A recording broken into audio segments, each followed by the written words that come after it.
All right, well, let's get started. We'll get the DNewTech event going. It's about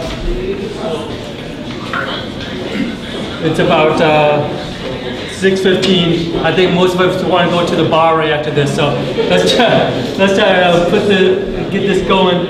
Well, first of all, welcome to the I would say July DNewTech. We've been going on since October of 2010, so it's going to be our 5th year anniversary. It's going on our 6th year. So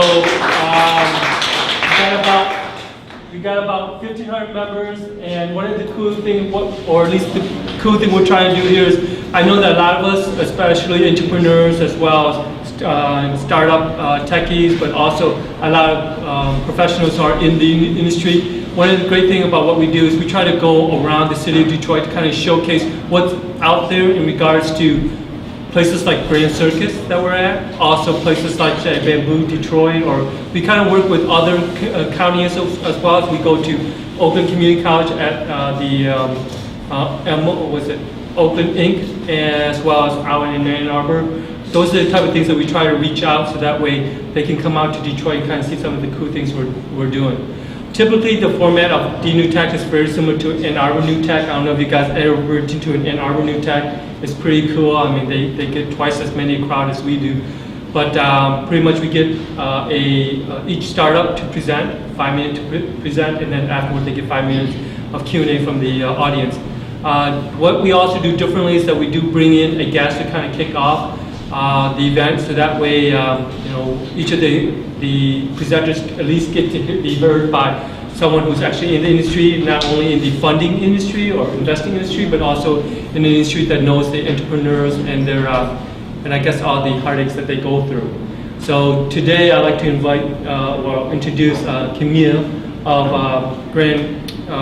Goldman Sachs Detroit, which is a program I'm in, to 10,000 small business program here in Detroit. She's going to tell you a little bit more about it. It's something that you might all be interested in.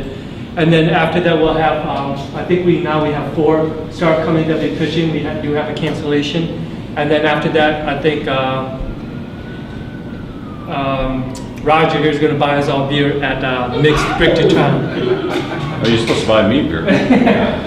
All right, so with that, we'll introduce Camille. All right, so let's give a hand to Camille.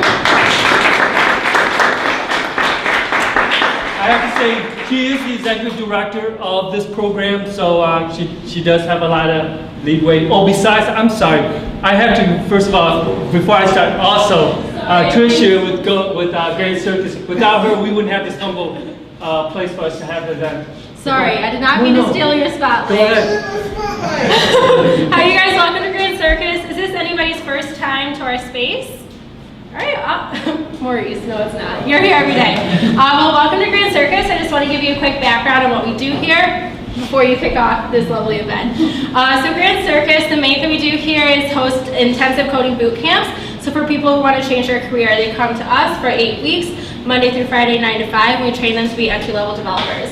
We also have soft skills trainings in our curriculum, and we bring in companies, alums, really expose them to what's going on in the city and the suburbs and where the career opportunities are.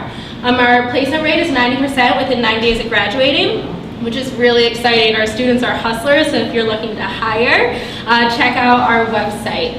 On top of that, we also have co-working space out of our 2nd floor for small entrepreneurial businesses, and we also host events like this. So I'm glad to see a lot of new faces. If you do have any more questions about Grand Circus, want to find out a little bit more, you can either email hello@grandcircus.co or visit our website, which is just grandcircus.co. There's coffee and tea right by the sink out there. Restrooms are in the bathroom. If you do get the chance, there's a short break. The 3rd floor, which is 1 floor below us, is our main space. So if you want to walk through there, feel free to. Again, have a great night. I apologize, and now it's yours. Thank you. Thanks a lot, Tricia.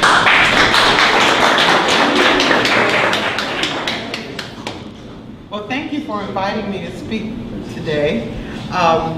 What is this called again? Detroit? NewTech. Nice, very nice. So I work with a number of technology companies. In my work with this Goldman Sachs program, We work with all businesses. So this program is really for existing business owners, established business owners who want to learn how to take things up a notch. We're training CEOs in our program. But just to give you a little bit of background of who I am, Camille Walker Banks, Detroit native, Cass Tech alum. Ow! No? Okay.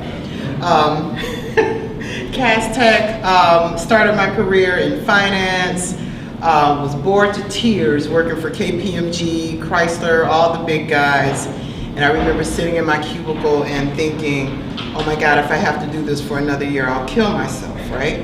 So it's like, okay, well, what can I do that's a little bit different? It's like, well, you got to go back to school. Okay, fine. What do I study that is interesting to me? And ended up, a little birdie said, economic development, urban planning, have a business degree. Everybody said, you get an MBA. No, we did another route because I really want to help my community. Okay, fine, and get paid for it. So went that track, started working with the Michigan Economic Development Corporation. So while there, I was working in this market. So Dan Gilbert was one of my projects when he decided to consolidate his offices from all over the state and bring it to Detroit. What kind of incentives can we get? And that was always the conversation I was having with businesses. The MEDC, is anyone familiar with the MEDC? Okay, Michigan Economic Development Corporation is like when you see the governor on the news and he's talking about a company that's coming into the state of Michigan and they got incentives. If they were in this market, that was my project. Okay, did that for 6 years. Noticed a lot of resources were allocated to larger companies. These companies that are adding a new shift, and now they're creating 1,000 jobs, which is awesome, but we went through the downturn. Conversation started to change. It changed to, okay, how can we keep these big companies here? Okay, fine. I found that working in this market, a lot of smaller companies were starting to emerge, and there wasn't any programming for those companies.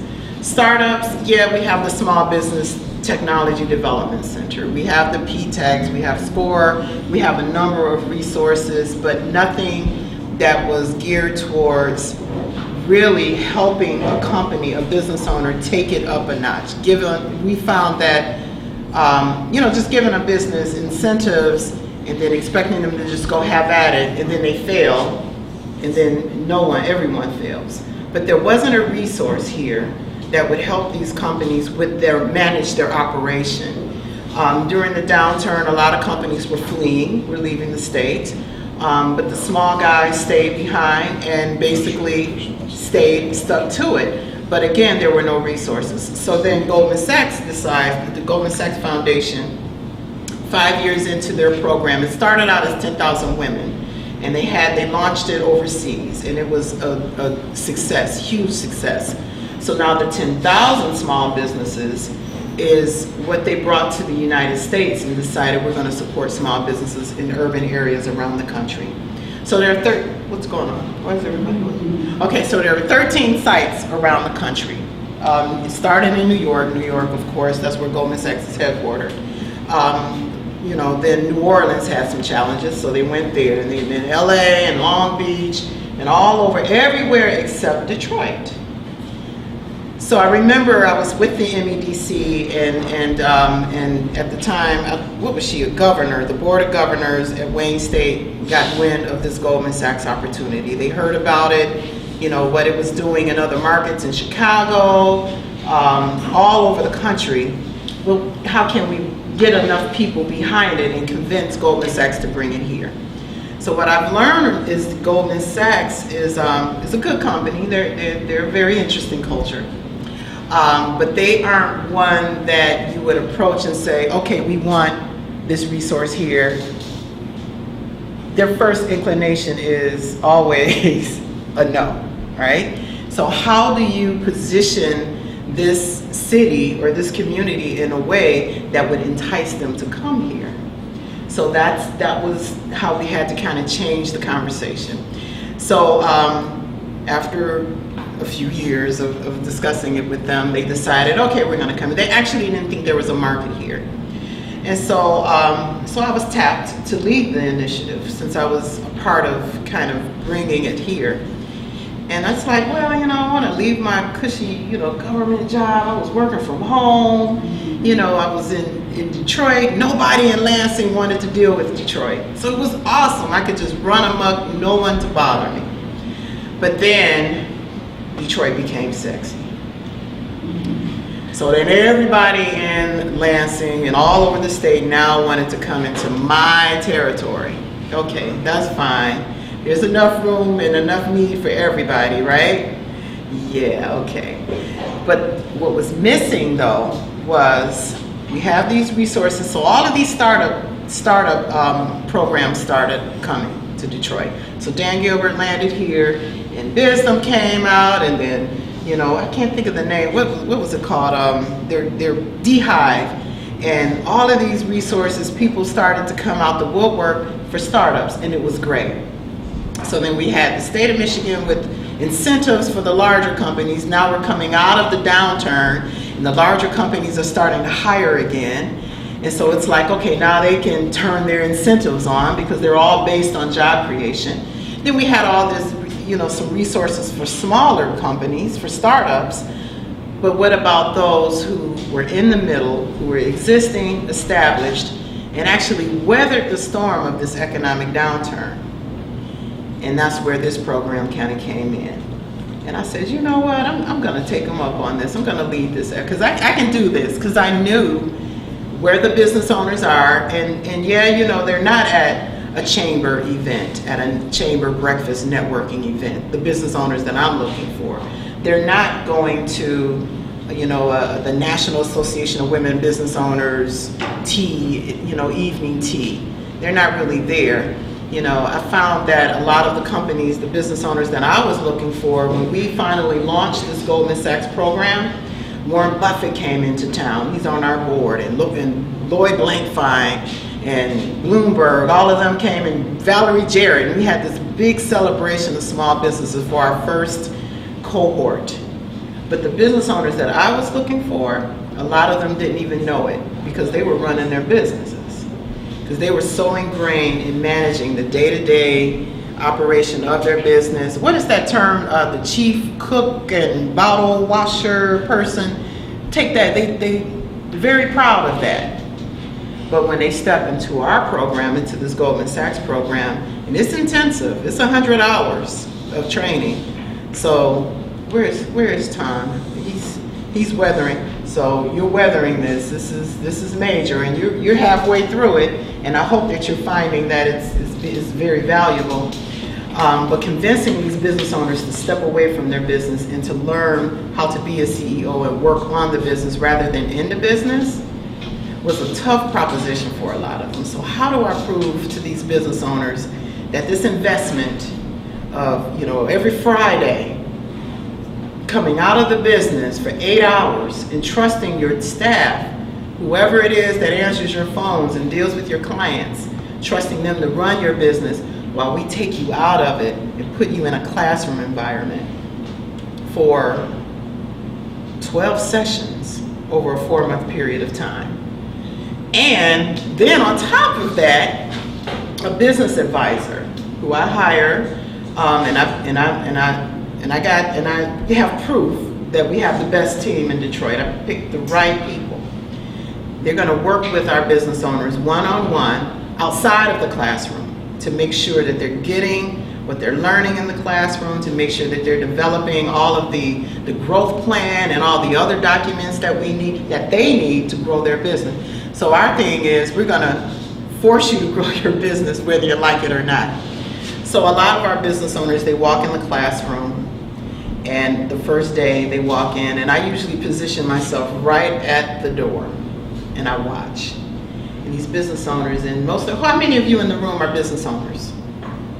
So you know that Thanksgiving dinner, for example, you're with your family, and they're all talking about work. They're talking about challenges they're having with their employees or challenges they may be having with their boss.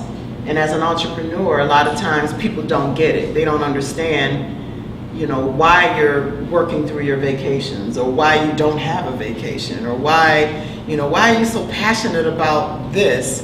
And they don't get it, which is fine. Everybody can't be an entrepreneur, otherwise everybody be doing it. Everybody would be working for themselves. So I sit there at the door and I watch these business owners walk in. And a lot of times it's their first time ever being surrounded by other entrepreneurs. And not only are these entrepreneurs that, are in their community or who've been out, out and about, we have people coming from Grand Rapids, we have people coming from Gladwin, Michigan, wherever the heck that is, Toledo, Kalamazoo, Saginaw, in the winter to take this program. So they walk in the door, and then all of a sudden, and I see and I watch them, they do this, and they're like, who the heck are these people? And it's like, yeah, come on in, have a seat. Because we have a 22-year-old web designer sitting next to a 60-year-old dentist with multiple offices who wants to grow, sitting next to another guy who got a GED and a thriving janitorial company. And there's this peer-to-peer learning that happens and this camaraderie that takes place in the classroom. And after they go through this journey together and they graduate and we have a big celebration for them, then that's when the work really starts. And so now they're growing. Now they need capital. And so the Goldman Sachs Foundation put some money in this market that anybody can tap into it. You don't have to have gone through our program to get it. And it's with, it's a non-traditional resource, so it isn't a bank finance. I usually tell our business owners, go to the bank first, and if it doesn't work out, then we have this other resource. But all of you can tap into this money. But you get a gold star if you go through our program, of course. But financing that growth. What's going on back there? Okay, so the 3 pillars that we really operate on is the entrepreneurial education.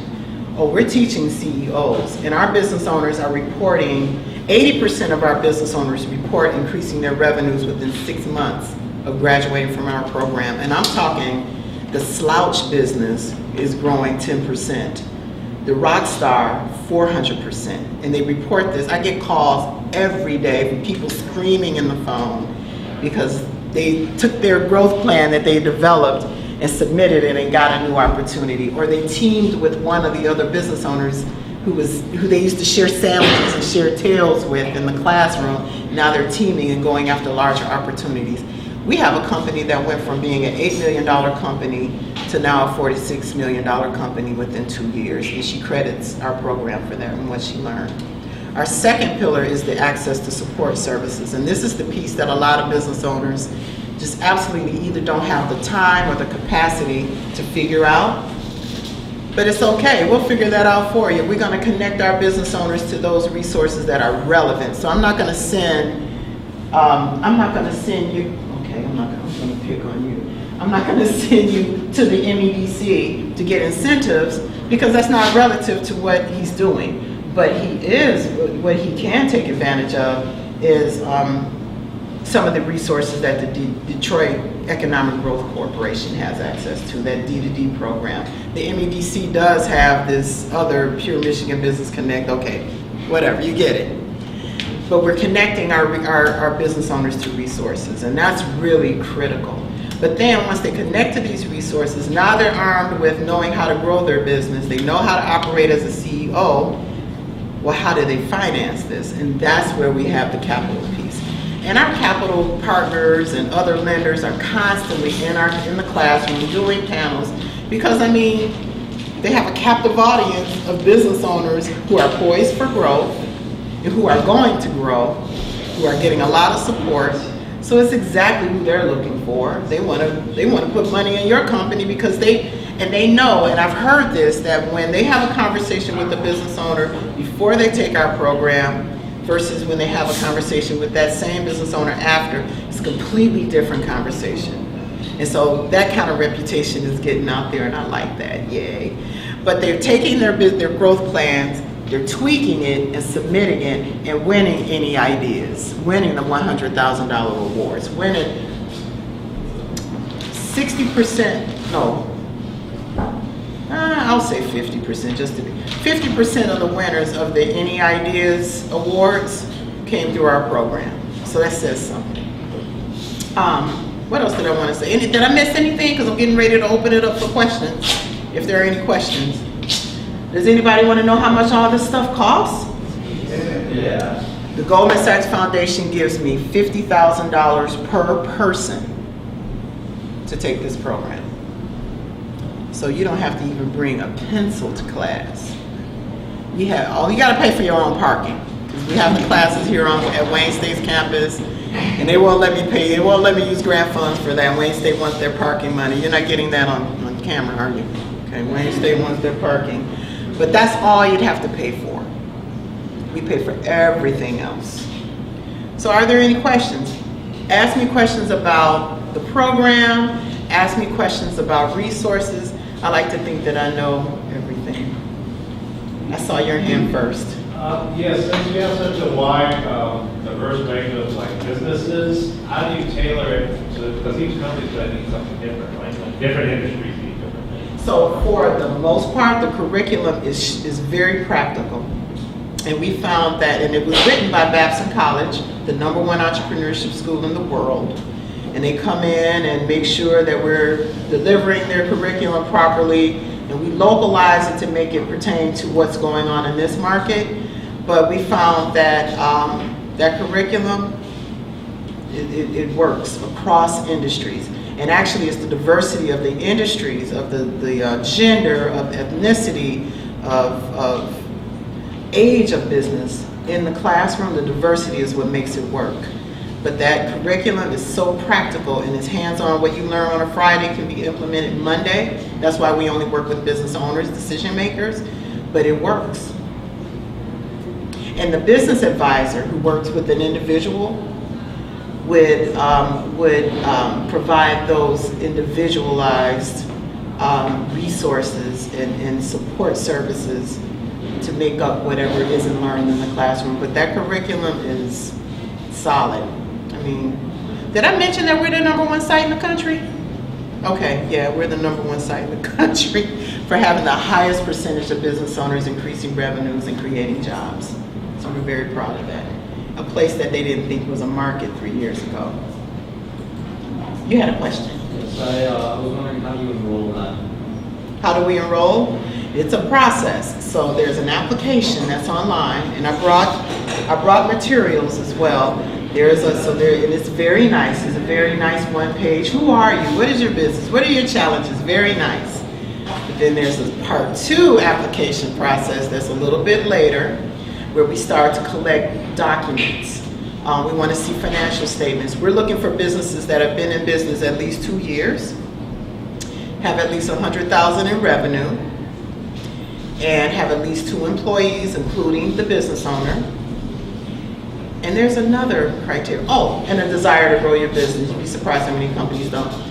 And then, but we collect these documents. We want, because you're going to work from those documents. One thing our business owners understand when they finish our program is how to read their financials and anybody else's financials, and understand the implications of, one cause and the effect on your total income statement and your financial statements. So we gather those materials to make sure that we're getting the right businesses, because we want our business owners who are investing this time they know that when they're in the classroom, they're there with others who share the same challenges and issues that they have. And we found that our sweet spot is that minimum of 100,000 up to about 30 million.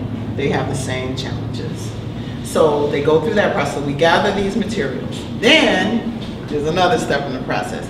We invite the business owners in for an interview. And so Goldman comes in, my colleagues from New York, Initiative for a Competitive Inner City is one of our national partners. They fly in for it. And then we have our capital partners locally, because they always have a different kind of perspective. And we interview each one of our business owners. But our business owners are interviewing us too, because we're asking a lot. So you want to make sure that they're getting, that they can stepping away from their business is going to be a good time, a good way to spend their time. And then that's it. And then we, if we like you, and if you like us, then it's great. We invite you in. Any other questions? How long Yes. is it? Oh, How long is your program? so it's 12 full day sessions over a 4-month period of time. So we meet on Fridays for the most part, maybe 2 Saturdays for the full session, and then we have like 4 Wednesday evening clinics. And we have people who fly in and teach, you know, certain parts of the curriculum, and then they fly back out of here. You know, people come in. So we have talent. We're bringing talent in, and we're using the talent that we have here as well. But it's, you know, over that. And in each day is a different topic. We spend the whole day doing exercises, and I hope that that 8 hours goes by quickly. Usually. Okay. I know. So I have a multi-part question, I guess. So on acceptance criteria, how did you vet this? If, for example, business had been in operation less than 2 years, but more than 1 year, everything else lines up. Is that a candidate to consider, or it's automatically out? So our tickler is 2 years of financial statements. That's Now, if you have 1 year and you're almost there, then we're going to be. Where is this Wood? So I have funding for. I've secured funding for 2 more years. So those who are close but not quite ready. And that's why I'm here, because I know that this room has people who are ready as well as those who are close but not quite ready.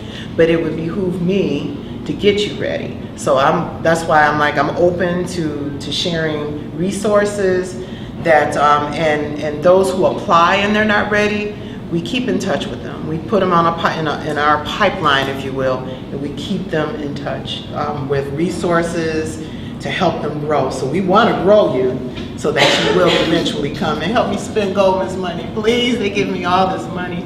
I had to give back $18,000 last year, and it hurt me to my heart. So I'd like to be in the red on some of that stuff. a couple more. Yeah. How is it different from executive MBA program? Because this is entrepreneurship training, so it's not executive MBA. We talk about marketing and selling, but in the context of a small business and how you would do the research to determine if this is the right opportunity for you. So it's very hands-on and it's very practical, but it's entrepreneurship training, so it's different. If the owner already have an MBA, there's any value in participating in this Yes, program? because again, it's, and we have people with MBAs, like I said, and as well as those who are high school dropouts, but we're not teaching stats and we're not teaching theory. We're training entrepreneurship. So it's very, very different. And people with MBAs all the time, and they ask that question during their interview. Well, what is this, why should, am I really gonna add, is this really gonna add value to me? And overwhelmingly we hear after the fact, people are constantly calling me to say that this was the best thing they ever did. This was the best investment of time. And I'm not saying that because I run it. This is honestly what I hear. But I can contest that I had 2 software companies before I joined this, and don't get me wrong, I kind of feel like I kind of know what type of expectations required as an entrepreneur. However, I was never good at financials. That was just my Achilles heel. Financial accounting, account receivable, those are the things I was never good at. So I hired someone. But because of my third startup company, it's a little bit different from technology, software based. So I decided to join the program because that was where I wanted to build my skill set.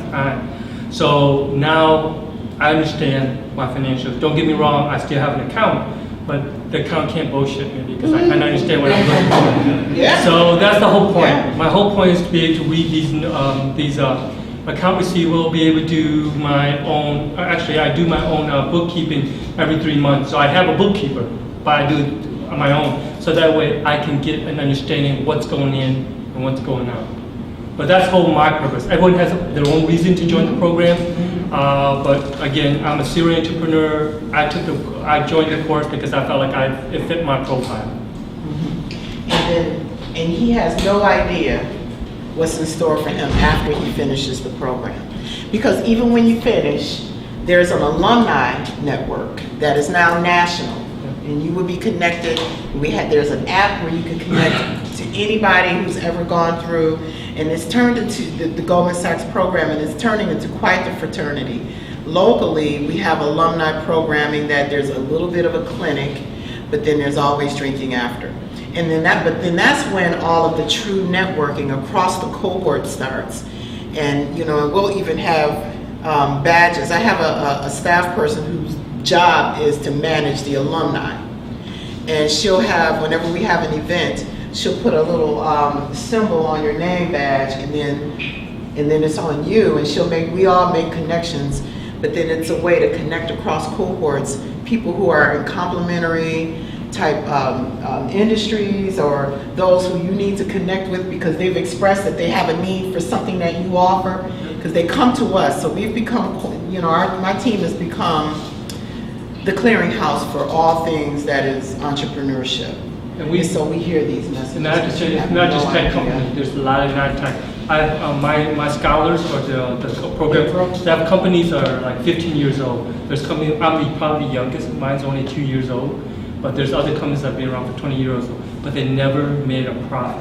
I mean, really sustainable profit. And that's why they're in the program. The program is to help those who've been in the business or been around for 2 years or more to help turn that revenue stream into a profit. Yeah, a lot of our business owners, they plateau in their skills and their capabilities, and regardless of what they do, it doesn't matter. They invest more money in marketing, or they invest in, different kinds of products, but they can't reach, they can't go past that $2 million or $4 million mark. And then they take our program, and now they understand what it is about them. I've had companies, business owners who, come in, complain, and business owners complain a lot. Okay. Oh, I can't keep anybody, the staff, the talent is horrible, blah, blah, blah. And then we have a day where we're learning what kind of leader you are. And then they realize, oh, it's me. It's like, yeah, we don't even have to say it, but yeah, it's you. And then that next session is, okay, now what kind of, now that you know who you are, what kind of team do you need? Yeah, we've shed tears in the classroom. A lot of self-awareness happens, a lot of growth happens, and especially in this market where that downturn, that economic downturn really beat up a lot of small business owners that did manage to stay in business, but just managed to stay in business. And a lot of their psyches and the self-esteem is kind of low. And I'm like, lift your head up. You made it through the downturn. How many of your competitors made it through the downturn? They're like, yeah. And I'm like, come on, let's do this. Let's take it up a notch. And then we do it. Any other questions? No. Yes. So it sounds like if you don't have a business, you can't join the program. If you don't have a business, You no. can't join the program. No. And a lot of companies have asked people who run nonprofits if they can take the business or if they can take the class. If you are a nonprofit or a social entrepreneur and you have a revenue generating product or service that you sell to raise money for your work, that counts. Then that's something that we can hold on to, because the reason is that you have a product or a service, a business, that we're going to take the skills that you're learning in the program and we're going to grow that. Or we're going to assess if that's the right opportunity. That's basically, I don't know if you realize this, but that's the brainwashing, if you will, that's taking place. It's this conditioning of, how to see an opportunity. We take the blinders off, how you see an opportunity, and then quickly assess if that's the right opportunity for you without spending a whole lot of money and time trying to figure it out. Have you picked that up yet? Have you figured that out yet? Yeah, so it's like, how do you, ooh, I like this. People seem to be eating a lot of these. Ooh, I can do this, I can make this. Well, let's go through the system, if you will, of determining if this is really the right thing for you to make. So you got it, huh? You figured that out. Yes. So if you're going through the nonprofit to become a part of your program, is the time frame of existence longer than 2 years for nonprofit? We're looking for 2 years in business, minimum. We've had 100-year-old, fourth generation businesses, but 2 is our minimum. So yeah. So like, and an example would be Jackets for Jobs, for example, went through our program, and so she's a nonprofit, but she sells blazers and jackets to people who are in need of jobs and they're going for job interviews, and they can come there. It's kind of like a, they're brand new, but that's her revenue generator for this work that she's doing, and we grew that, and now she's in Africa. She actually was invited to ring the closing bell at the New York Stock. Oh, that's my meter. Who's that? Okay, that's not my meter. Okay, at the New York Stock Exchange, and so then she called us like, I'm going to New York, and it's like, okay, when are you leaving? Oh, I'm getting ready to get on the plane. It's like, okay, but within 3 hours we had 13 New York 10 KSB business owners who were there to welcome her. When she got out the cab, they were there like, hey, you're part of the family. And they were on stage with her. They took pictures, and then she rang the bell. It was cute.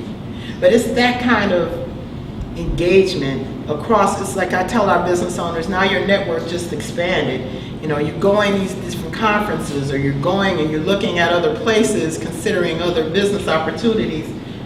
Look up those alumni. That's what they're there for. They come out, drive them around, and and show them things that they didn't know about the communities. They're business owners.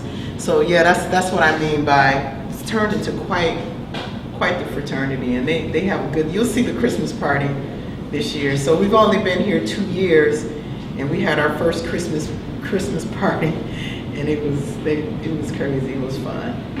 It was a good time. You guys know how to have a good time, I'll tell you that much.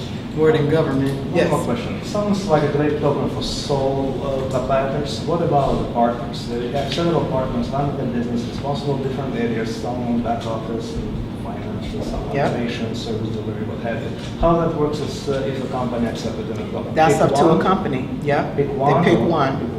But when the business advisor comes to the business to meet with them, with that business owner, then the partners can participate in that meeting, if that business owner wants it. We keep it very quiet who's actually in the program, because some business owners don't like for people to know where they're getting their competitive edge from, or they just don't want people to know that they're taking a class, for whatever their reasons are. We don't disclose that. So it's really up to the business owner. But yeah, we pick one. Now I noticed in the last pool, this pool that we're going through now, because now we're heading into our 8th cohort, I noticed that there was a business on there who I happen to know of, and I noticed that their subsidiary company also applied with a different person, but they had 2 sets of books. So they're going to get the advantage of having 2 of their leadership actually take the program together. So that's going to be interesting. And they don't know that I know this, so I'm going to watch them. I'm going to keep an eye on them. But it's kind of cool. I'm excited about it. Anything else? Y'all know where to get money and resources. Y'all got all that locked down? Okay. Anything you want me to say? Anything more? Thank you for having me.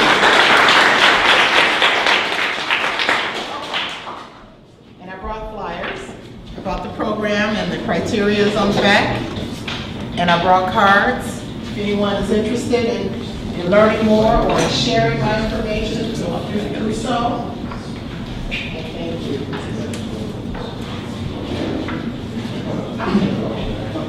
Okay, so we're going to get started with the presentation. Again, our format is usually 5 minutes to present, regardless of how you want to present, and then you get drilled by the audience with just questions. Hopefully there'll be constructive questions. With that, we're going to start off with, I know Tim's not here, so we'll start with, is Mark here? Oh, yeah. Okay. For our labs, and I'm going to give you this HDMI. Yeah.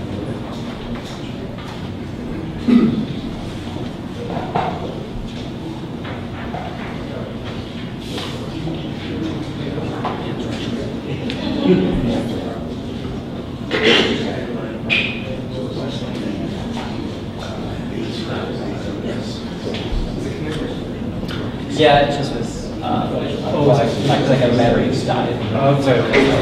Well,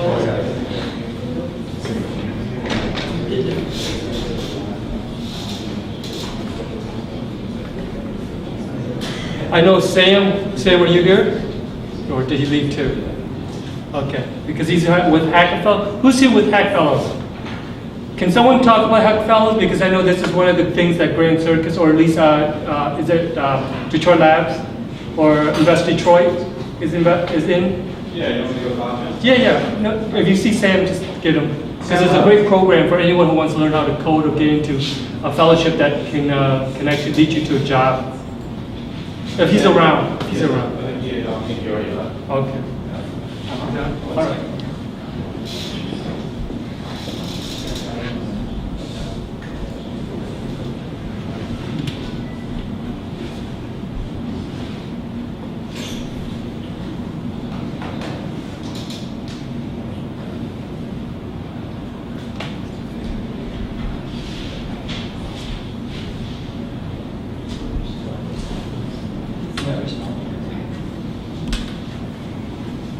Okay.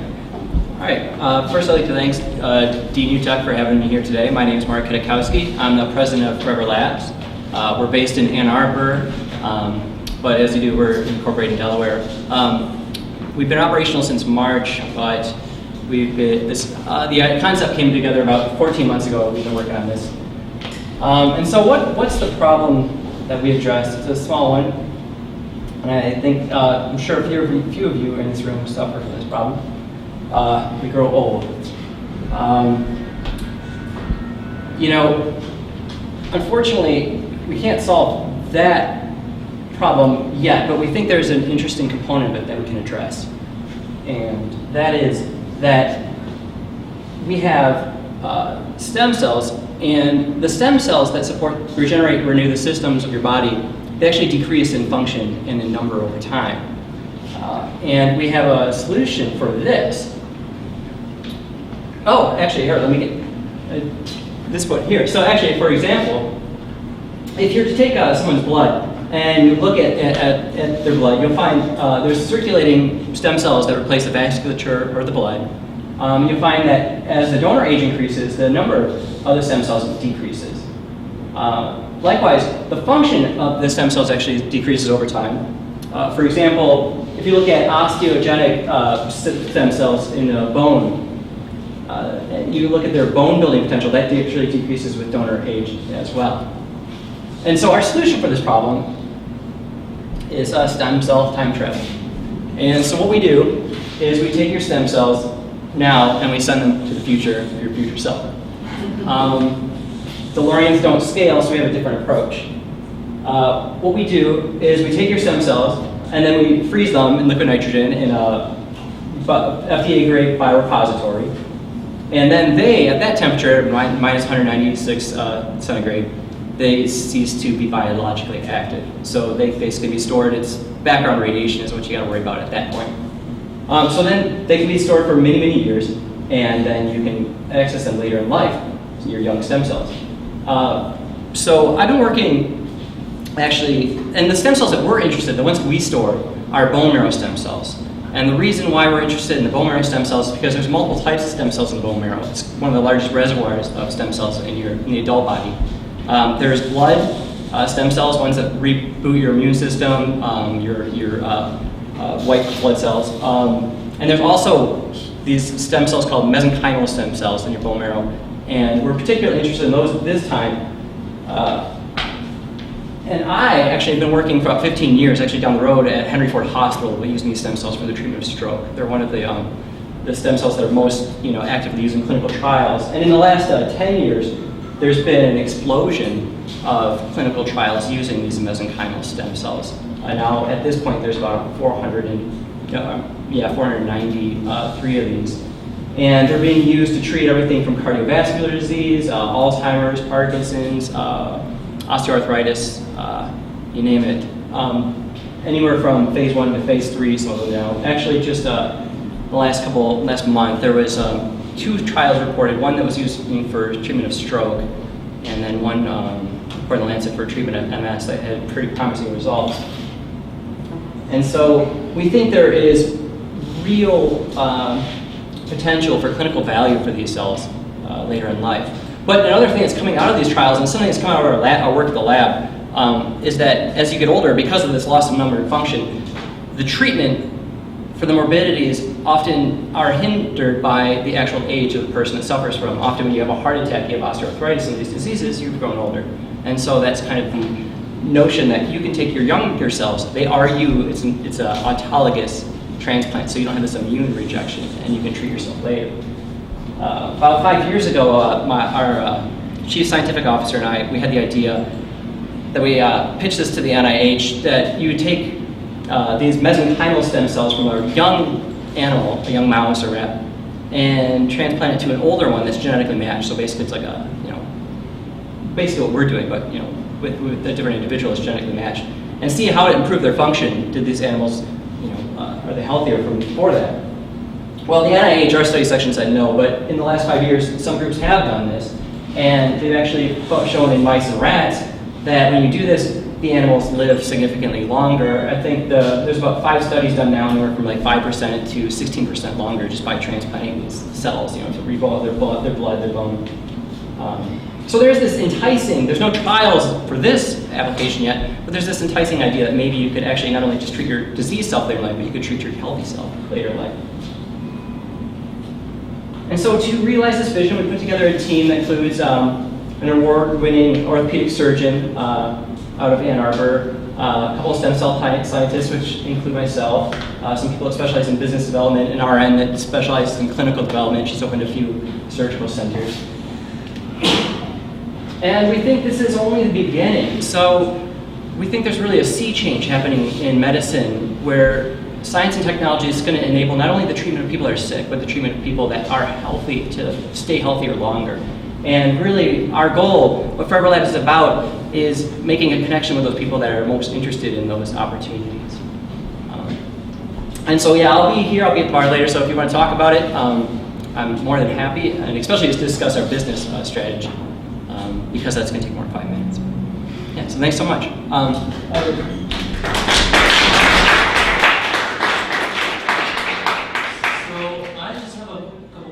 Sure. The first question is, how do you activate those stem cells? How do you harvest it first, and how do you activate it when you put it back in? How do you make sure the stem cells stay? Because stem cell usually is pretty much equivalent to cancer cell a lot of times. Oh, so, okay, yeah, well, hopefully not. I mean, they can, if there's a genetic, mutation or something's gone wrong, then yes, there's always the stem cells. A lot of cancers actually do arise from stem cells gone wrong. And actually, that's one of the problems with stem cells as they age. What they're supposed to do is they build up mutations and damage, oxidative damage. They start expressing these tumor suppressor proteins to slow down their function and turn off. That's part of why the loss of function and loss of number. So your younger stem cells actually have less potential to do that. As far as, when you bring them down, it's really pretty trivial to bring them down to be stored. We've been doing that since, the 70s for bone marrow transplants. So, and that's actually the cells are the same that are used for bone marrow transplants. So stem cell therapies actually have existed since like 1968 in the form of bone marrow transplants. But as far as how do you get them, it's another good question. So you would get them from it's done under a local anesthetic. You get it from what's called the iliac crest. It's like your pelvis bone here. You lay on your side. So you get like a general painkiller and a local anesthetic. And my wife said, our general consensus is about 3.5. My wife said it's 3.5, I said it's about 3.5 out of 10, pain level. You feel like a pressure, like someone's pushing your thumb. And then for the draw, you feel like a little bit of a cramping on your leg, and that takes about 5 seconds. The whole thing, lay down, stand up, takes about 15 minutes. Our chief scientific officer played hockey that night. It's not as bad as a cavity. It's like a bone marrow biopsy. Well, no, actually, so that's the thing. A bone marrow biopsy, and that's the one thing we early on. The same pain, though. If you go, no. So that's interesting. So if you go online, you look at this bone marrow aspiration, you'll see like, it wasn't so bad. Oh, it was terrible. So the bone marrow biopsy, what they'll do often is they'll need to go into the bone on the other side and actually hit it, pull, and they can't anesthetize that, and so that's much more hurtful.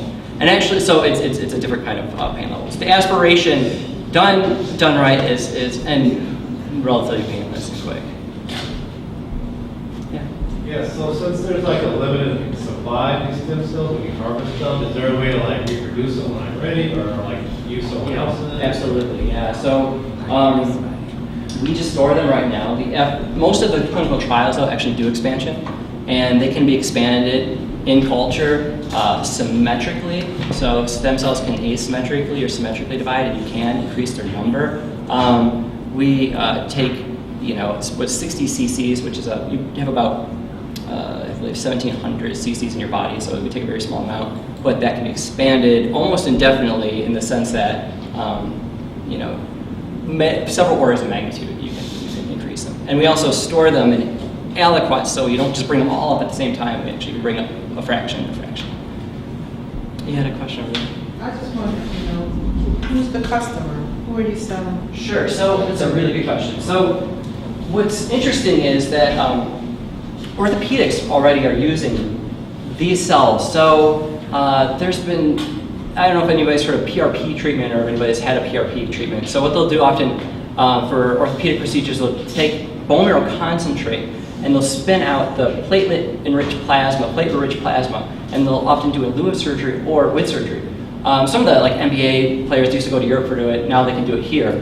The stem cells are in there. And so we've actually teamed up with orthopedic surgeons that are doing this, and that's kind of our first to market, is they can say, hey, you're getting this now, we can actually bank some too at the same time. And so they're already going through this procedure. But we also have just people that are just interested in, the clinical potential. Maybe they have somebody, in their family they've seen something, they just want to, kind of an insurance policy, life insurance, lifestyle. Yeah, but that's our to market and we've partnered with a manufacturer that manufactures the device that does this, and so they have a national network of surgeons, and we were able to find the right surgeons in each market and go through that. Back corner there. There's a lot of political conversation about the use of stem cells and harvesting of stem cells. Do you think that will affect your business model anyway? I mean, only on a surface level. Once you get to know that it's adult stem cells, it's a person donating to themselves. Yeah. There's the question of could they be used for the family and for a family member, and that is definitely going to be something where I have to get into over time. A doctor can say you have this, and they can say make their judgment. We're going to use it in this case. But as far as FDA approval, that's down the road. Yeah. So I've done research in some kind of stem cells with Katakowski issues. Oh yeah. At DMC years ago. Okay. But so your target is clinical. Have you ever thought of lab transporting? How do you mean? So, specifically, let's say we do tests with mice, Mm-hmm. and we want to, harvest and gather specific stem cells for longer periods of time, Mm-hmm. but we want to transport it to a different lab. Would you be able to do something like that? Or have you thought of something like that? Well, we do that. We pretty much do that as a matter of course in our work. So I guess it wouldn't be really I mean, we could do it obviously, but it's not really like our competency, what we're interested in, our value prop. But I mean, it's something that we kind of do as a matter of course, though, and is sending cells around and wanting to other labs and stuff. So the infrastructure is there. I don't know if you heard of DNewTech, it's right here in Bricktown. What is it? DNewTech? No. They just, it's run by James Ellison, he's part of, he's the CEO, but they've been around since 2008. Well, I should. And so they do a lot of the stem cell research here in the part of Tech Town. Okay. Cool. All right, I'll talk to you. All right. Well, thank you all so much. Appreciate it.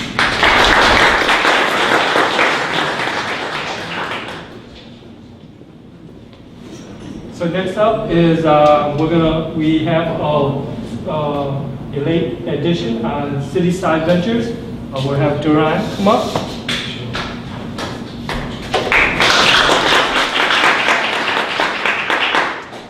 Your presentation, just go ahead and.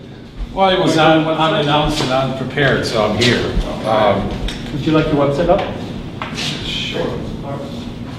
CitySideVenture.com. So CitySide Venture, my name is Doron, I'm the CEO, one of the managing partners of CitySide Venture. I have two associates in the back. CitySide Venture got created out of either frustration or inspiration. Usually two sides of the same coin, right? So I started my business career almost 26 years ago. I was involved in the beginning of the internet business in the early 90s. We started a couple companies, we sold them, we did very well. And then my kids were small, I looking for something more relaxed, and then 2 years ago I said time to go back. When I got back into the venture business to invest in companies, we did a couple investment, a couple exit, was pretty good.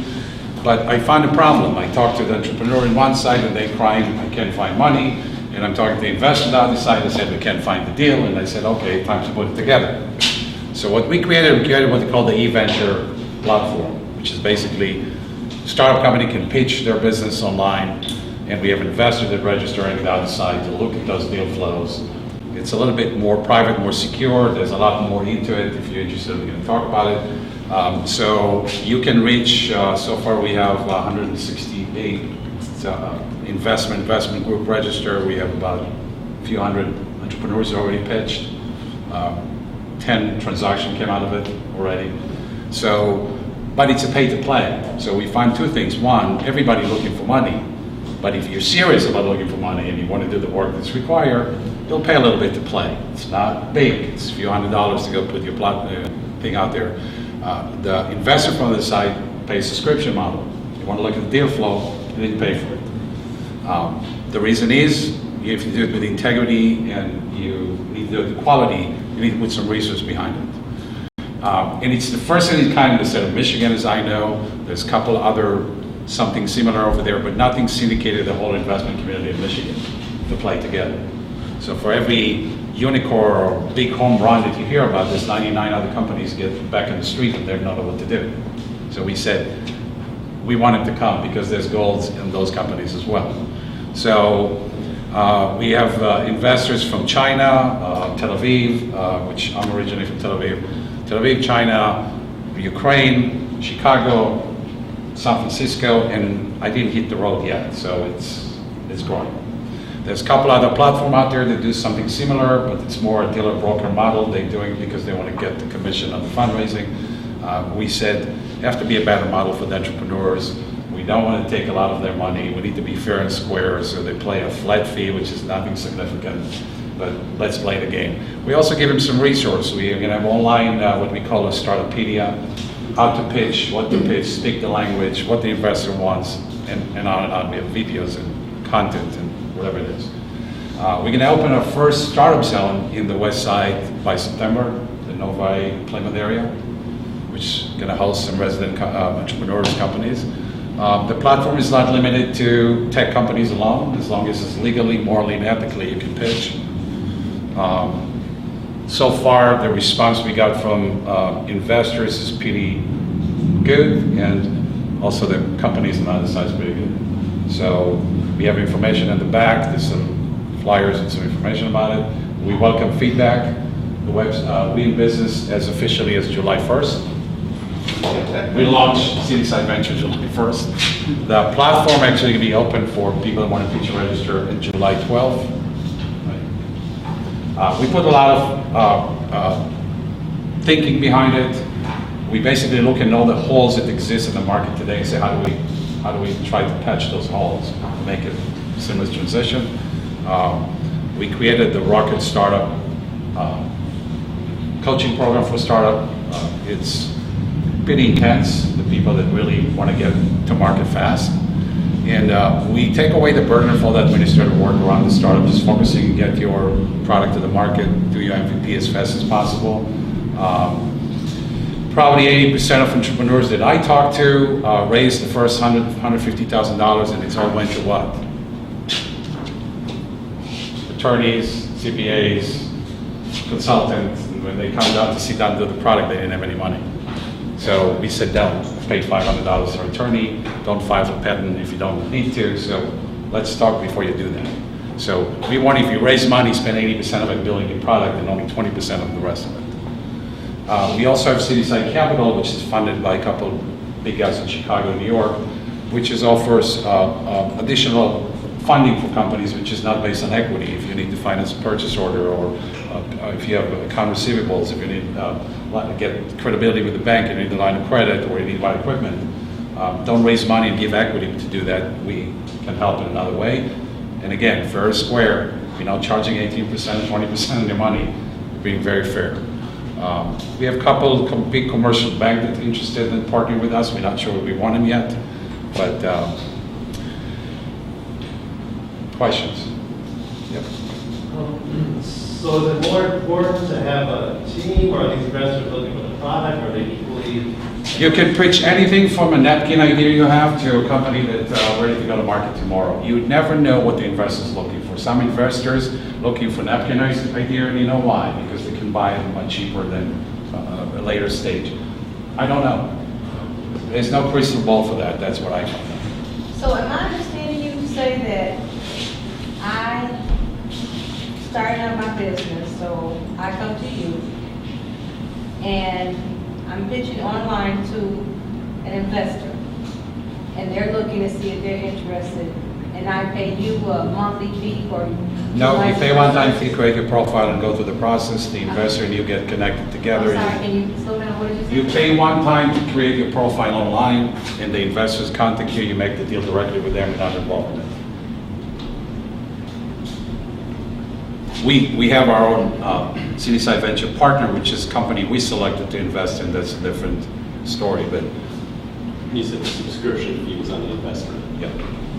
And we vet the investors, so we take one step to make sure they're a credible investor, that they're clean. There's a lot of, you laughed at me, but I found it in Chicago last week, it's pretty funny. There's a lot of money laundering going to the venture business right now. So we want to make sure that the investors are straightforward investors, they in the business in the right reasons.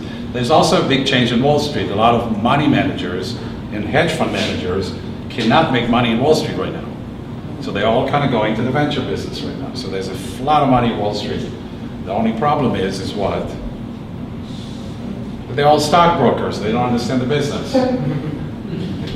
So they think they can play in a venture game the same way they play in the stock market, and it's not the same. What type of mentorship do you offer in terms of like any specific industries that you might be? The same as, what's the name of their lady? Camille. So Camille. Business management is business management. It doesn't matter what you manage, right? We offer intense mentorship to the company we selected to invest in. So it's a different story. Is there a fee for the what you call rocket coaching? That's for company we elect to invest in. So it's part of our investment package with them. We don't offer it yet to the public. I don't think. Maybe we will. Maybe we won't. Are there any credit requirements for these dollars or No. As long as you're looking for money and you have something to show the investors. I mean, when you post a profile, our what we call it, the CitySider is going to take a quick look and come back to you and say, you know what, you're missing a lot of stuff. You don't want to waste your money and time being out there and be dismissed by investors. But What about the background of the business? Are they looking at business or not? that's up to the investor to do whatever due diligence he wants to do. We offer a due diligence service for investors, especially first-time investors or starting in the venture business. If they want to use our services, great, but they should do their own. We don't guarantee the investor, we don't guarantee the startups.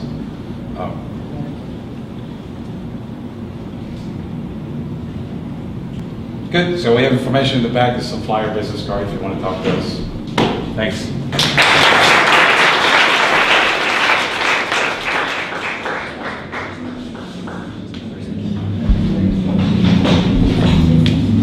All right.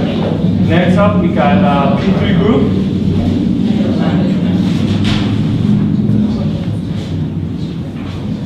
You want your website on? Okay. So You could help me. me? Oh, okay. No problem. Just pull start now? Yeah.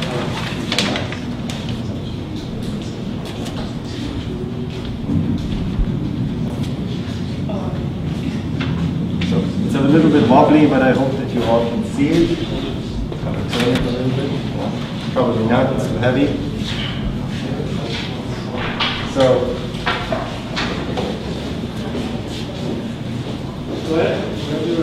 Yeah.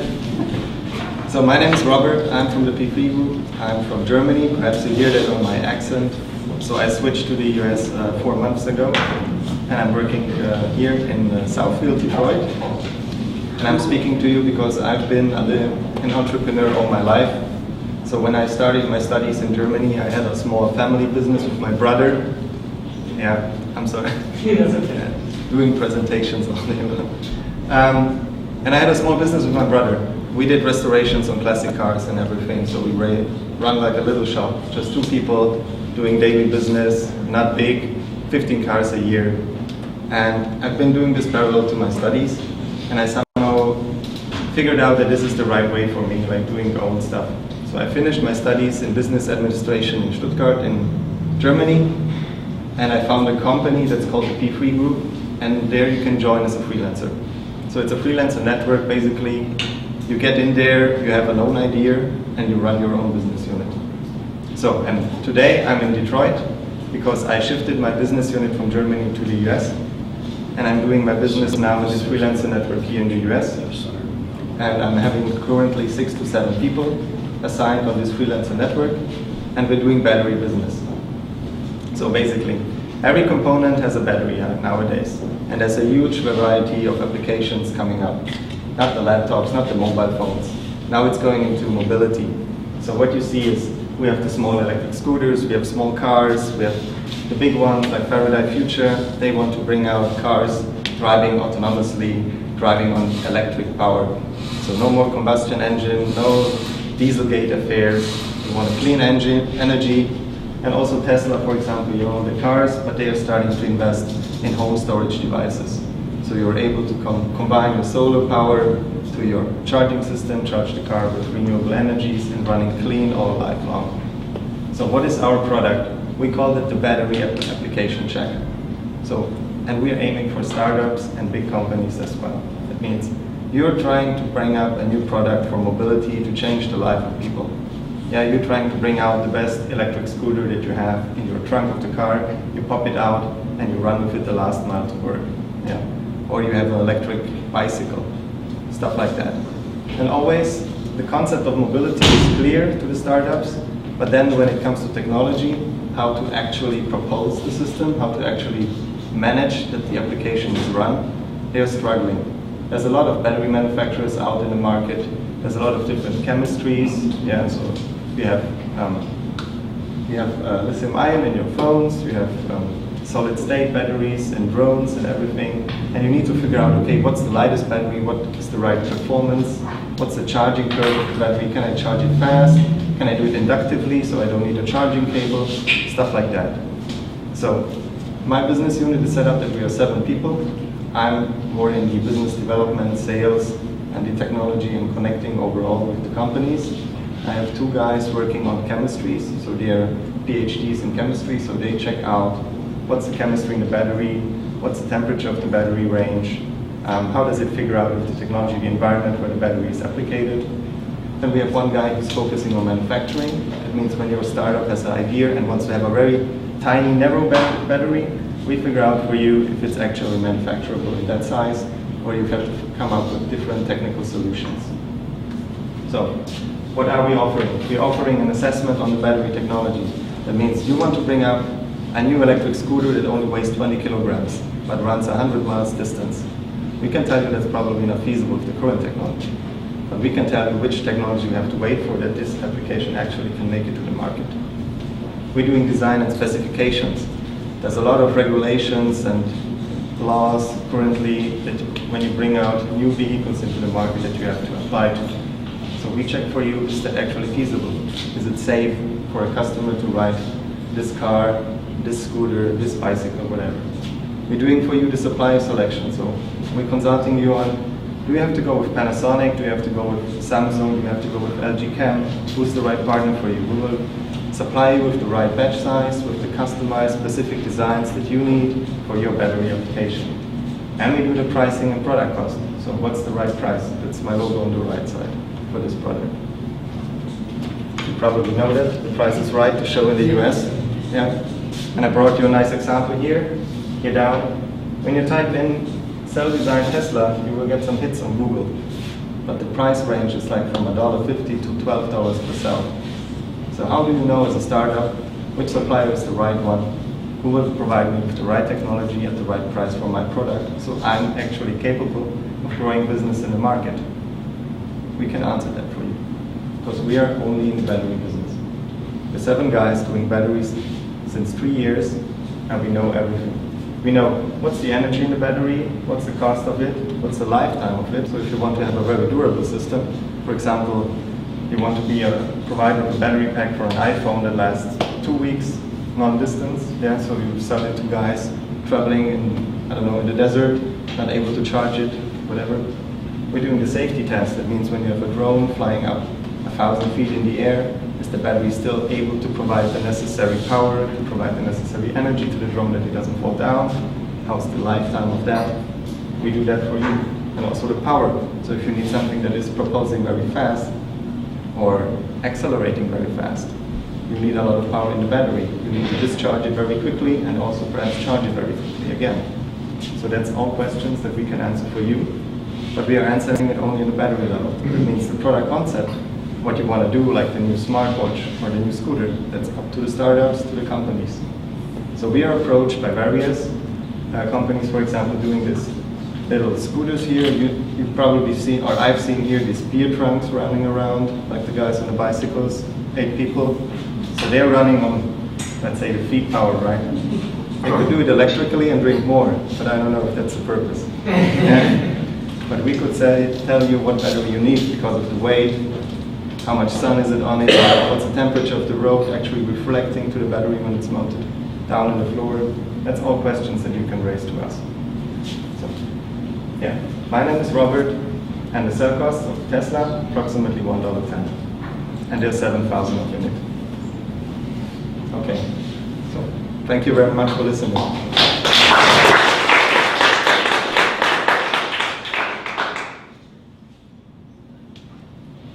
Yeah. So what is your revenue stream? Is it in terms of like, hey, like you offer this advice and then you get paid for that, or do you guys have deals with manufacturers and suppliers, extension of that, or? So basically the business is run on consulting or advisory on our side, but we also do technical feasibility studies for the guys. That means we get part of the business. So there's, for example, a company in Germany that I worked for. They have been doing energy storage systems for submarines. Yeah, for private submarines. It's a very narrow market. There's only like, I don't know, 200 of them worldwide. And so actually we designed a battery for them and sold them ready-made batteries. Yeah. So that was a little bit different from the pure consulting, so we actually laid hands on it. Yeah. But generally, I would say 90% of it is consulting and advisory. Yeah.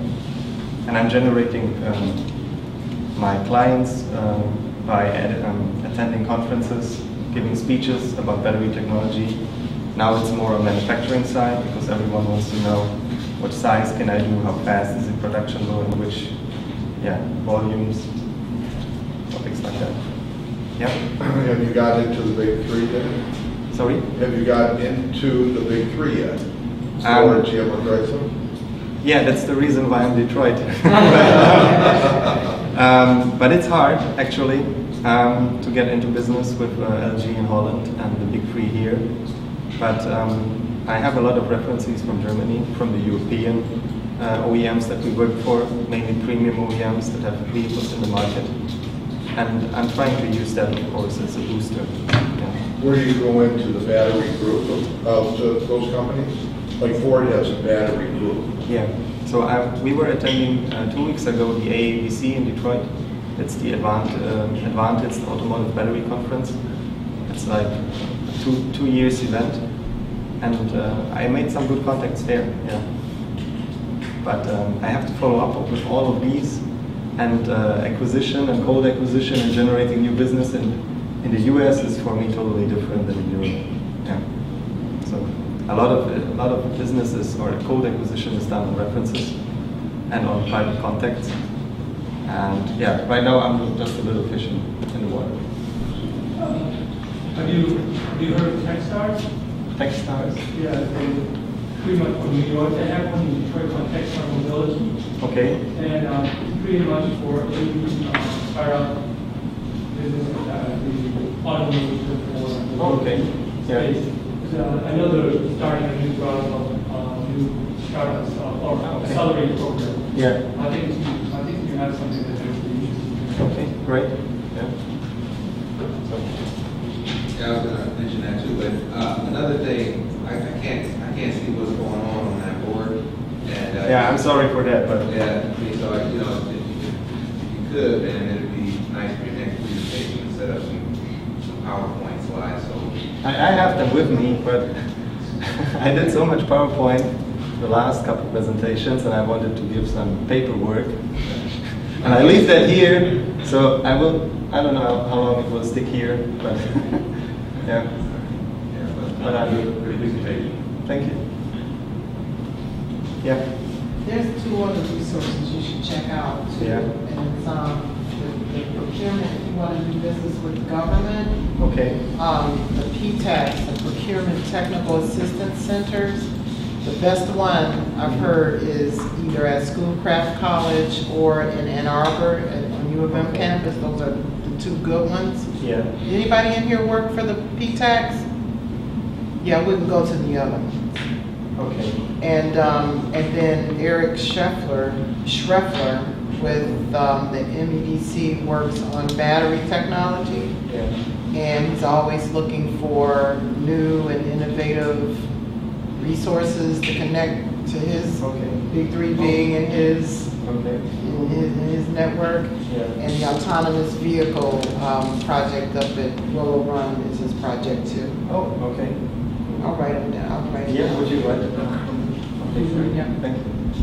Yes. I have a question. So what's the future for your company? Are you trying to grow it in a consulting business and just stay as such and just be everything about batteries, or there's a growth there somewhere? Because there could be an exit strategy to large management consulting firm like Oliver Wyman or McKinsey or what have you, that have automotive branch. So we are part of the P3 group. So this is like our network, that we have our consulting network in that environment. I think we will stay there a little bit longer with that topic. The emerging market for us, for example, would be the fuel cell technology or hydrogen-driven cars, which actually need also a battery system, but then are using way more different propulsion technologies. But this is something that is like 2030. So this is not actually hitting the need right now on us. And we are focusing on various products, so consumer electronics, automotive, industrial applications. And right now, energy storage itself will probably remain a big problem for humanity a long time. Yeah, I'm hoping that at least. Yeah. I enjoyed your presentation, and I even like the retro graphics. It's fine, you know. It's a little change of pace, no problem. Just as an aside, just speak a little louder. Yeah. I can't hear you. I'm right here. Okay, sorry. I will do That's all. Thank you for it. Okay, so thanks very much.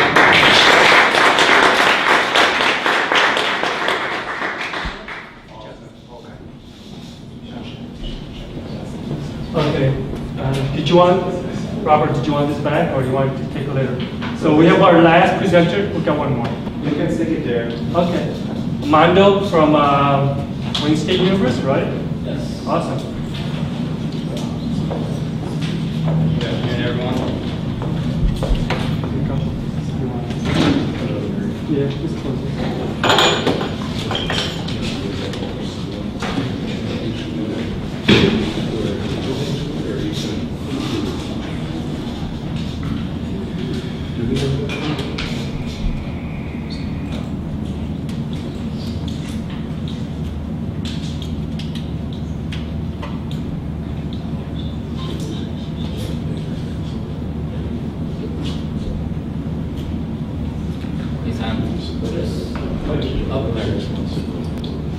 Hello, everyone. My name is Armando. I'm from Wayne State University. My major is information technology, and my company is, or rather, my startup is Vita Ticket. Now, I want to start off by saying, who here has been to any ticketed venue event, whether it be like a concert or a conference? It's like a show of hands. Okay, most of you. Okay, and how many of those conferences cost quite a sum of money? Like maybe like a Beyonce concert or maybe a conference out in like San Diego. Cost you a pretty penny there, right? So Vita Ticket is, we're making experiences happen and affordable. So a little backstory on how we started the company. I met a guy named Jared. He's out of town right now, but I approached him at the bar and he gave me this idea and he said, he really doesn't like the idea of where all these tickets are becoming more and more expensive. He wanted to go to an EDM festival. It was out in California, Electric Forest. If you guys know about Electric Forest, and the ticket was, I think it was like $450. Now that's a pretty penny if you're a college student, or if you're a graduate student, or if you have any loans or mortgage or anything like that. And so dropping $450 is a little pricey.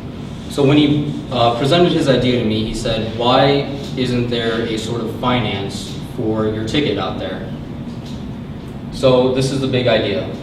Vita Ticket is the best option to ensure that we can eliminate scalping. That's one of the things that Jared really wanted to eliminate, was having a ticket broker come up to you or on the internet and say, I've got this Beyonce ticket and it's $400 at face value, but I'll sell it to you for $500, $600 because it's 3 days away from the event date. We're making ticket venues affordable for low-income earners. So our business model is reflecting a sort of layaway, if that makes any sense.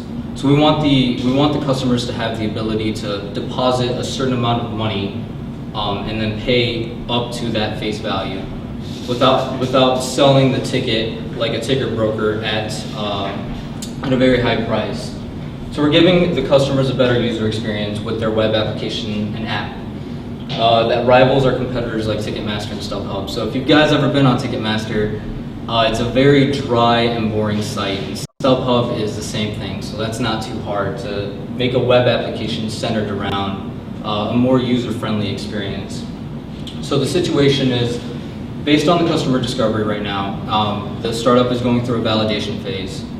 And what I've seen in the customers as I've interviewed them is that they want the ability to finance a ticket. Every single customer that I've interviewed has said that this is something that they would prefer. If they had the ability to finance their ticket, maybe put $50 down every month or every 2 weeks, they would love to see that in a website.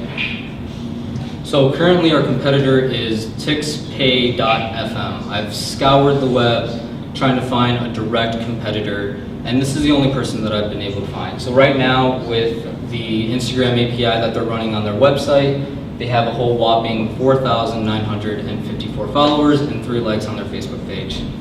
So 3 likes on their Facebook page. So right now, that is our only direct competitor. So competition is not that high right now. So how are we going to beat our competitors, our one and only competitor? So our financial business is reflecting exactly what the customer wants. So I go up to the customer without leading them to, say, a layaway sort of business model, and I ask them, what are some of the pains that you're having as far as purchasing tickets? Is there any way that you've come up with a way to solve them? And from the data that I've been tracking so far, they prefer a flexible payment option. They are willing to pay an interest rate that is less than their credit card, provided that the ticket isn't a lot of money. Anywhere between $300 and $500, they're willing to pay 10% interest, making roughly anywhere between 3 to 4 payments. And they also want a robust look and feel to the website. I know I've interviewed some of the people that have gone on Ticketmaster, and they've said, the first time I've used Ticketmaster, I just couldn't really wrap my head around it. I didn't really understand where to look as far as buying my ticket in my area, or where the venue was, and they had all these hidden fees. It was just a complete and utter headache. So we wanted to eliminate all of that and just charge a straight interest fee. So here's the future as far as where we want to take the startup. So the focus right now was concert tickets, but now I'm seeing that there is a huge market for not only concert tickets, but conferences, conventions, any concerts, and so much more. So as Vita Ticket, we want to make your experience happen and affordable and be there every step of the way along with you. So we want to partner with Airbnb, set up airline tickets so that if you want to go out to Germany or say Sweden or anywhere out in the world and you want to go visit a concert or a convention, that we help you finance your experience all the way through.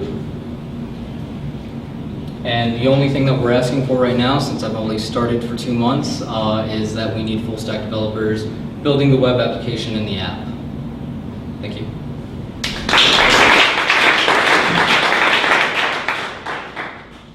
Any questions? Yes. I have a feeling you're going to get a lot of questions. I think it's a great idea, but you know how that goes, or at least right. Hopefully you do.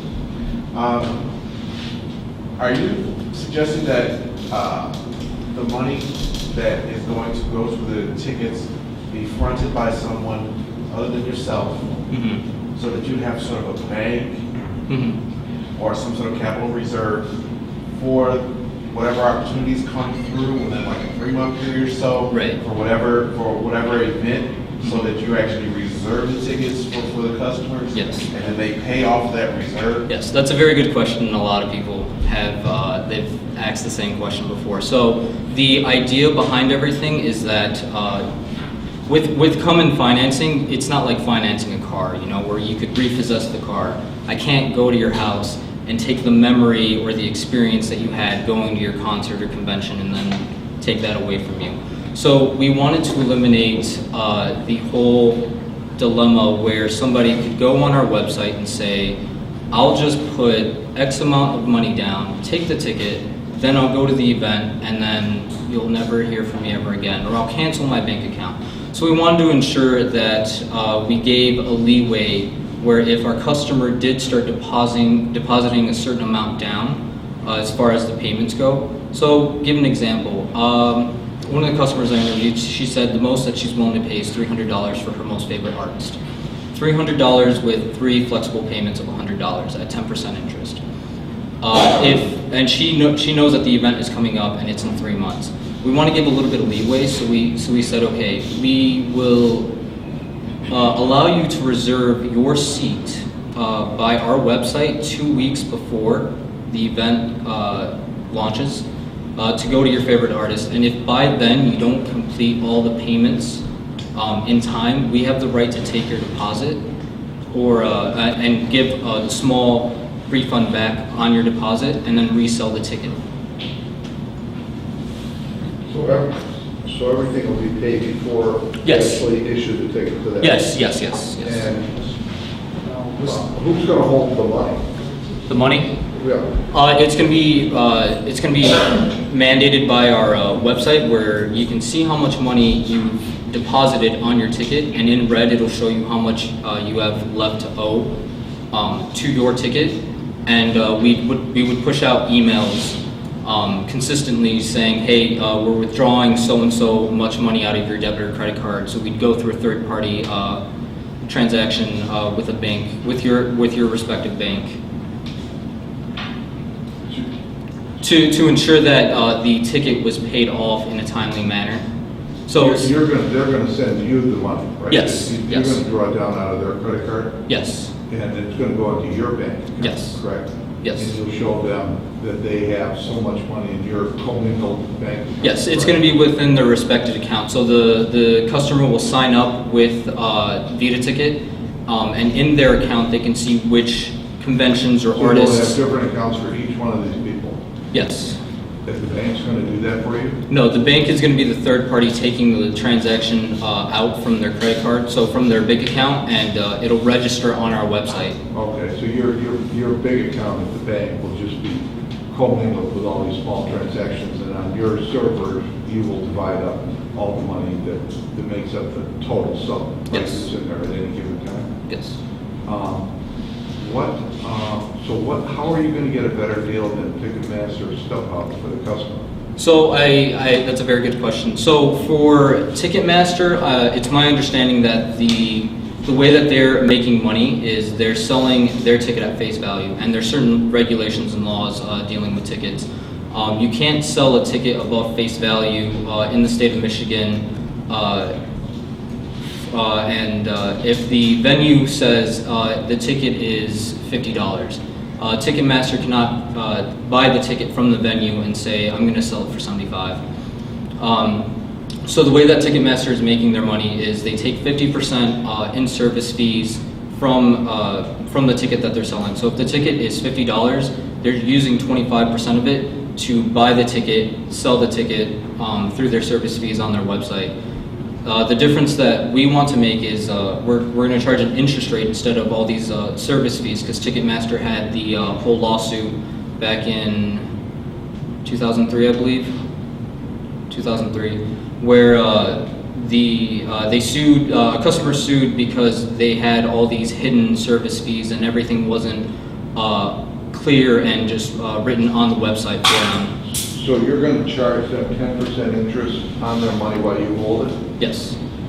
And, if you only hold their money for 3 months, you might only make 2%. How are you going to pay your transaction fees? How are you going to be able to buy it for 102%? We'd go through the record label. The record label distributes the tickets, or if you're a ticket broker, you would buy them directly from the website, or depending on which site you would buy them. It could be from a customer. We would go directly to the record label. We'd say, hey, we need X amount of tickets. We're going to stash them onto the website. And from the record label, you can get like a sort of like a warehouse fee. And then sell them at face value that the venue would sell them at. So you're making your money through selling the tickets at a sort of retail price, and then you're also making your money from the service fees, or from the interest rate, I mean. What about these operators for concerts and things like that, they create a whole bunch of accounts and just scoop up all the tickets? We thought about that as well. And so we were going to have an email listing where we only limit a number of tickets sent out per each purchase. So if a customer said, I want to buy the entire venue because the tickets are like $30 or something like that, and I want to buy 200 tickets, we would limit the customer to about 5 ticket sales per every email account made. Yes? So we confused over here. So if I want to go to a concert, yes. Okay, were you saying that I have to make all the payments before the concert actually happens? Mm-hmm. I'm confused. So you're going to buy the ticket and hold it for me for 3 months until I make the payment? Yes. Yes. Who finances the ticket? If you're not taking $400 for the ticket and I'm only putting $100 down, I'll make the other payments over the 3 months. Your company is going to say, I'll buy the ticket and you can pay me later? Not if the event is already passed. So say for example, if there's an event 3 days from now, we're not going to sell a ticket unless, if there's an event 3 days from now, and the ticket's like $30. There's no point in financing a $30 ticket. But for your question, if it's $400 and it's a festival like 4 months and it's $400. Yeah, it's 4 months and it's $400. I'm only putting the $100 down. Yes, you would put the $100 down just to reserve your ticket, just to make sure that you have if it's a seat or whatever, a lawn, general admission sort of thing. But if you don't continue to make your payments in a timely manner, so like every first of the month, and you've got 4 months, if you don't make your payments, we'll notify you that you've missed your second payment, your third payment, your fourth payment, whatever that may be. And you'll have like 2 to 3 business days to ensure that you've put that money and deposited into our website. Doesn't someone have to actually purchase the ticket in full face value before you can finance it? He is. He's going to purchase it. Right. That's the reserve part of it. But do you guys have funding in order to do that? And you're going to charge them $440. So you're going to charge them instead of $100, you're going to charge them $110 a month, right? That way you end up with $440. And that's what you're calling 10%? Yes. 10% interest is Yes. Like 40% interest, but Right. you're calling it 10% add-on costs, just like they do it old days here in the auto town. Yeah. Yes. With conferences that you mentioned, Yes. There's two aspects to it. There is it's perishable, which is the same way as anything, but also there is early bird, super early bird, regular pricing, depending on when you purchase. And in some cases, at the conference that I go to, they definitely not refundable. In some cases, not even transferable tickets. Right. And they are in thousands of dollars. This is not your $400 Beaubien St ticket, but $2,500 just like that. So. I guess this is a question to you, but your thought on how you will deal on cancellations on those expensive, perishable, non-transferable goods. Okay. Yeah. So the website is the website will be set up where as you're making your deposit. So say for example you want to go to the there's a leadership conference somewhere in Colorado and you want to go to it, or Nevada or something. And it costs roughly $2,000. Now that gives us a lot more leeway. So normally with conferences, you have a year in advance to know, like, hey, this is the date where it's coming up within this month. So you have a 12-month period to finance your ticket for the conference. If there was a cancellation fee, you've already put like $1,000 down. We take a small percentage and we would refund your money back to you, and we'd have to resell that ticket on the market. And that would be advertised through the website as well. So incentive to me is just your rate is going to be better than the credit card rates. So if I finance it with regular means, put it in my card, and in essence, like 80% or whatever. Right. Yeah, if you put it on your credit card or anything like that, like normally credit cards, the interest rate on credit cards is anywhere between 21 to 23% depending on your bank. For us, we're advertising that it's less than your credit card, so you can finance your ticketed event, like your conference, at a lower rate than your credit card. At an interest rate lower than your credit card. So in essence, your microfinancing side. Yes. It doesn't really matter what I'm buying. You just have to. I'm just getting money from you cheaper than I can otherwise. Yes. Yes. Any other questions? So you know, Ticketmaster just went through Through there, yes. their class action $400 million suit. They're paying back money for their fees. Yeah, I read about that. I think it was like 5 days ago, and just learning about the whole like live entertainment industry has been fun. Seeing all the nice lawsuits that they had. That's why we want to be upfront and say like this is a 10%. Whatever it may be. There's going to be a certain algorithm, and then a certain percentage where there's a sweet spot where the customer is going to be more comfortable with. So I've gotten anywhere between, I throw 10% out there because it's easy, like $100, that's just $10. But I've gotten answers anywhere between 10 to 20% without people actually knowing what their interest rate on their credit card is.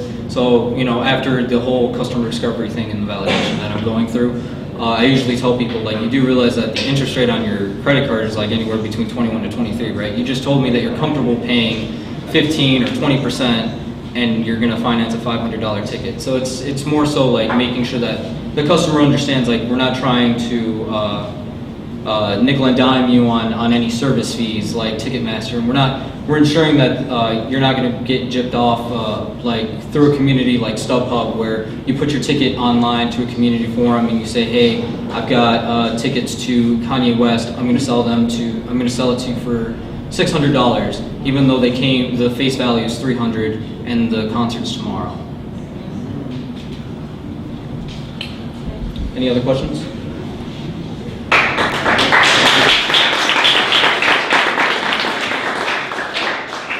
Okay, appreciate it, Mando. And so next, the way we usually do is that we usually end it up with any notification or anything that's going around in regards to the meetup events. Does anyone have any events that are going on that you want to share with the group, so that way they know what's coming up? I can say that Ann Arbor DNewTech happens every third Tuesday of the month. They typically have a big crowd right on the campus of U of M Ann Arbor. I know that, is there anything else that's coming up? Did you want to share anything with us? All right. Hey. Yes. What about the TED Talk? Oh yeah, the TED Talk usually happens in October, I believe. I think the deadline is August. Oh, I'm sorry. I think what she's You know what I'm mentioning is talking that, about? have anyone been to TED Talk Detroit? So they have an event that's going to be in October. However, they're looking for speakers and presenters. And I believe that's coming up very shortly. So there's a deadline for that. If you guys Google TED Talks Detroit or TEDx Detroit, Yeah, you're right. it's always in October. The deadline is August 26th. Yes. I'm looking for any type of fintech meetup. I know there's one in Ann Arbor that I'm going to be attending, but if anybody has any information on, fintech type of meetup, please let me know if you can. So that's FinTech, right? Yep.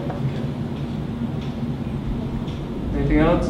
Well, we're done for the month. I think what's going to happen is in August. If you guys have any places that you want to see DNewTech at or know of a place, let us know. We'll have it out there. Again, we don't have a spot for August, and I know we have one for September. We're going to be out at Macomb, Oakland, Inc., which is out in Rochester Hills. Besides that, we're going to go head out to the Mixed Bricktown bar, which is head by Angela, one of our colleagues. She's got some food, got some music, got some drinks, so head over there if you want to. I think I don't have the address, do I? Right there. Right there, exactly. All right, so have a good evening, Dave.